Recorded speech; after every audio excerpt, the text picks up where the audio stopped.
de hoy. Nos toca ver las leyes de Kepler respecto al movimiento planetario. Así se inicia esta parte de la física que se llama gravitación universal. Fue Kepler quien, tomando en cuenta los conocimientos de su maestro Tycho Brahe, formuló 3 leyes aplicadas al movimiento planetario, en virtud de que él tenía una visión también, igual que su maestro, de que el sistema solar era heliocéntrico y no geocéntrico como muchos lo venían pregonando. Estas 3 leyes son la ley de las órbitas, la ley de las áreas y la ley de los periodos. Muy bien, tengan en cuenta entonces que estas leyes son las leyes de Kepler. La primera ley, ley de las órbitas, nos indica que todo planeta gira alrededor del Sol en una órbita elíptica y no circular, como lo decía su maestro. Él fue el precursor o el iniciador de esta experimentación, que la hizo de manera, digamos, observando el universo, ¿no? A través de telescopio. Muy bien. Por favor, cierre el audio. La persona que está con el audio abierto. Las órbitas, repito, de los planetas son elípticas. En uno de los casos, aquí está pidiendo Barbie humana. ¿Eso qué será? Pues? No, no conozco ninguna Barbie. Retirar. ¿Quién está pidiendo permiso, profe? No conozco ninguno con esa identificación, por favor. Si quiere ingresar, tiene que colocar los nombres y apellidos correctos. Las órbitas de los planetas, repito, son elípticas, en uno de cuyos focos se encuentra el Sol. El punto más cercano al planeta, del planeta al Sol, es el perihelio, y el punto más alejado es el afelio. Téngase en cuenta eso cuando yo le pregunte qué es el perihelio y qué es el afelio. El uno es un punto, el más cercano, y el otro es el más alejado. Muy bien, seguimos.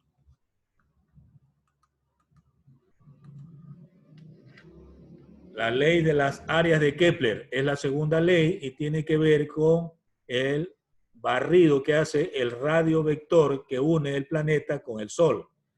Estas áreas que se han estudiado son iguales. Entonces, por eso se llama ley de las áreas. Téngase en cuenta también que los planetas no se mueven con la misma rapidez todo el tiempo. Entonces, habrá puntos en donde el planeta tenga una rapidez o velocidad muy distinta a la de otro punto. Eso hace que las áreas en determinadas posiciones, como se muestra en la diapositiva, sean iguales en un determinado momento. La tercera ley de Kepler, llamada ley de los periodos, ya hace un análisis un poco más profundo utilizando las matemáticas y mediciones astronómicas. Entonces, la relación entre los cubos de los semiejes mayores y los cuadrados de los periodos es la misma para todos los planetas. Es lo que concluyó Kepler. También puede decirse, en términos matemáticos, que el cuadrado del periodo orbital es directamente proporcional al cubo del semieje mayor, que, como se sabe, en una elipse se llama A al cubo entonces. Y por lo tanto se puede expresar como una fórmula que t cuadrado es igual a k por a al cubo. Más adelante, Newton, la letra A, que es del semieje, la cambió por R, relacionando a A como el radio promedio en una órbita circular. En la imagen pues se muestra dónde está A, dónde está B y dónde está C en una curva que llamamos elipse. Esa curva elíptica se la estudia también en geometría, ¿no? Cuando se avanza un poco más en matemática, en geometría analítica. Entonces, Newton relacionó este tipo de conclusión con el radio en una órbita circular, porque se tiene en cuenta que la elipse tiene dos puntos fijos que se llaman focos, pero si se la aproxima a una órbita circular, se cumple la misma ley a la que llegó como conclusión Kepler. Un análisis de la tercera ley de Kepler. Se tomó como ejemplo dos planetas, Tierra y Marte, y se logró obtener una constante de proporcionalidad igual de 2,9 por 10 a la menos 19 segundos cuadrados sobre metros al cubo. Se puede relacionar otros dos planetas y se va a llegar a la misma conclusión. Entonces, es para confirmar que la tercera ley de Kepler efectivamente es cierta. Más adelante, pues, tomando en cuenta los estudios que hizo Kepler, Newton formuló lo que hoy se conoce como ley de la gravitación universal. Y esa es una fórmula que usted ve en la diapositiva, ¿no? ¿Qué significa esta ley? Su enunciado está escrito en la lámina. Dos cuerpos del universo de masas M1 y M2, separados por una distancia r, se atraen con una fuerza que es directamente proporcional al producto de sus masas e inversamente proporcional al cuadrado de la distancia que los separa. Todo este enunciado se puede expresar en una fórmula en la que dice que la fuerza es igual a G, que es una constante universal, por el producto de las masas M1 y M2 dividido para el cuadrado de la distancia que les separa, que se la simboliza con la letra R, donde G es un valor que se estableció en la ley de Newton llamada constante universal y tiene el valor de 6,67 por 10 a la menos 11 Newton metros cuadrados sobre kilogramos cuadrados. I love you, Zurita. Cuídate mucho, no haga travesura. Por favor, cierre el audio. Se le recomienda reforzar todo esto en lecturas que pueda hacer en casa. Por ejemplo, conocer qué es la Vía Láctea. ¿Qué hizo la misión geodésica francesa en nuestro país? Y cómo aportó a las dimensiones de la Tierra y la ubicación de nuestro planeta en el sistema solar. Lea comprensivamente las páginas 68, 74 y 75 del libro Texto de Física, ¿verdad? Les recomiendo leer eso. Otra de las cosas que podemos ver son aplicaciones a esta ley. Veamos esto. Si puedo subir esta diapositiva.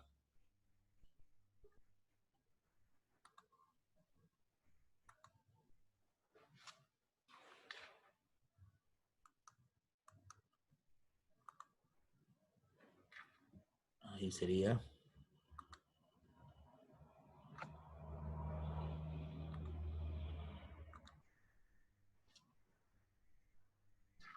Tendríamos la misma. No requiero la misma, sino la otra. Vamos a ver si la puedo abrir.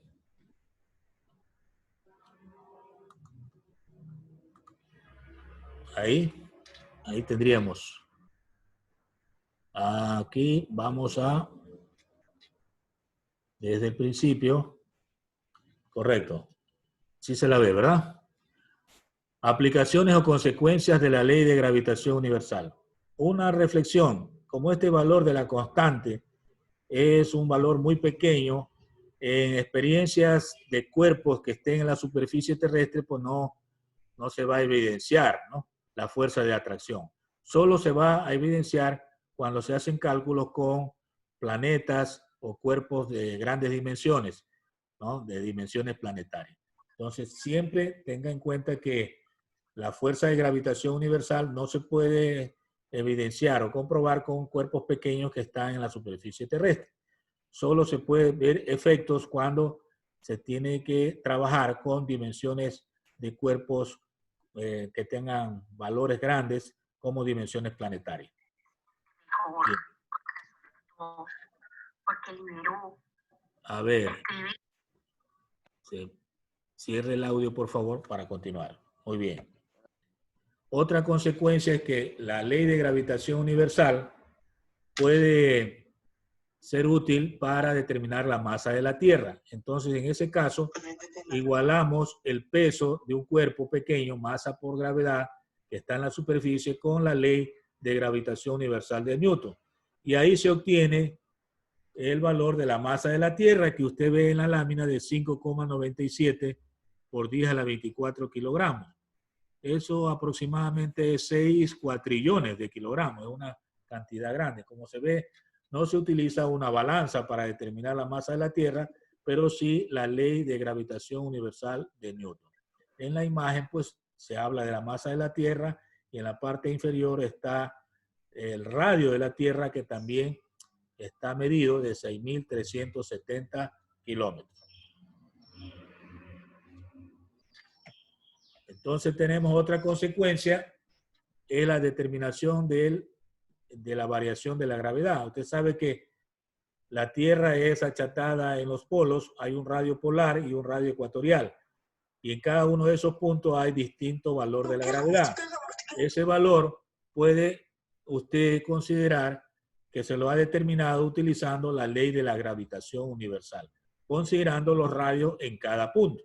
Entonces, para eso también sirve la ley de gravitación universal. Respecto a la forma de la Tierra, ya hablamos, la Tierra no es una esfera, es un geoide y lo que más se aproxima es un elipsoide. Y si alguien le pregunta por qué tiene esa forma, porque se entiende que la Tierra gira a gran velocidad en un movimiento de rotación y los puntos que están muy cercanos a la línea ecuatorial tienden a alejarse del eje. Es por eso que los polos son achatados y la línea ecuatorial ensanchada, tomando así la forma de un elipsoide aproximadamente. Respecto a las mareas, han escuchado pues, cuando ustedes se van a la playa de marea baja y marea alta. Esto se debe al fenómeno de la fuerza de atracción gravitacional que existe entre la Tierra y la Luna. La Luna ejerce atracción sobre las cosas que están en la superficie de la Tierra. Y una de las cosas que va a atraer es la masa líquida de los mares. Y por eso es que vemos marea alta cuando la Luna está muy cerca a las masas de agua y entonces tiene usted el efecto de la marea alta. Y cuando ya pasa, pues la marea baja. Fabel Parra, ¿qué le pasó a Fabel Parra? Se le fue el internet. Muy bien. Seguimos. A ver, vamos a seguir con la siguiente lámina.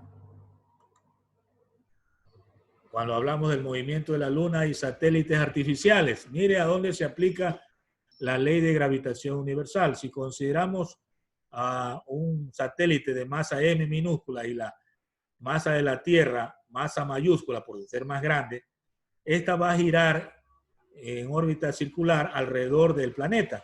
Y eso hace que nosotros igualemos la fuerza gravitacional con la fuerza centrípeta. Y ahí tenemos otra fórmula, tanto para satélites naturales como para satélites artificiales. En la Tierra tenemos la Luna solamente como satélite natural, pero hay conocidos satélites naturales en otros planetas, por ejemplo en la Tierra, la Luna, y en Marte, Deimos y Phobos. Por favor, cierre el audio. Para conocer la velocidad orbital, tenemos que recurrir también a esa gráfica que mostramos ahí, la masa de la Tierra y la masa del satélite. Recordamos que la masa de la Tierra es mucho mayor que la masa del satélite. Llámese un cuerpo liviano, ¿no? Pero tiene una masa. Eso va a girar en órbitas circulares, va a aplicarse la aceleración centrípeta y también la gravedad. En todo caso, pues, se obtiene una fórmula que permite calcular la velocidad orbital de un satélite artificial. Y ahí está en la diapositiva una forma de demostrar cómo se obtiene esa fórmula de velocidad orbital de un satélite. Hasta ahí, por favor, Que el pichón por daría el favor, área cierre el audio. No puede abrir el audio. Si tiene una pregunta, entonces diríjase al docente. En todo caso, pues, es la presentación que yo tenía pendiente de este tema que se llama gravitación universal. Muy bien. Hasta ahí la presentación de hoy. Vamos a dejar de compartir